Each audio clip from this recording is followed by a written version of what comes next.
ගීතාවලිය 150. ස්වාමින්ට ප්‍රශංසා කරාව. දෙවියන් වහන්සේගේ ශුද්ධස්ථානයෙහිදී උන්වහන්සේට ප්‍රශංසා කරාව. උන්වහන්සේගේ බල පවත්නා අහස්තලයෙහි උන්වහන්සේට ප්‍රශංසා කරාව. උන්වහන්සේගේ බලවත් ක්‍රියා නිසා උන්වහන්සේට ප්‍රශංසා කරාව. උන්වහන්සේගේ මහෝත්තම භාවය පරිද්දෙන් උන්වහන්සේට ප්‍රශංසා කරාව. හොරණෑ ශබ්දෙන් උන්වහන්සේට ප්‍රශංසා කරාව. කුඩා වීණාව හා මහා වීණාවෙන් උන්වහන්සේට ප්‍රශංසා කරාව. රබානෙන් හා නැටීමෙන් උන්වහන්සේට ප්‍රශංසා කරාව. වීණා තතින් හා නලාවෙන් උන්වහන්සේට ප්‍රශංසා කරාව.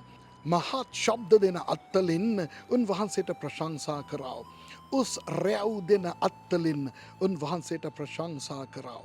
හුස්ම ඇති සියල්ලෝම ස්වාමින්ට ප්‍රශංසා කෙරෙත්වා ස්වාමින්ට ප්‍රශංසා කරාව.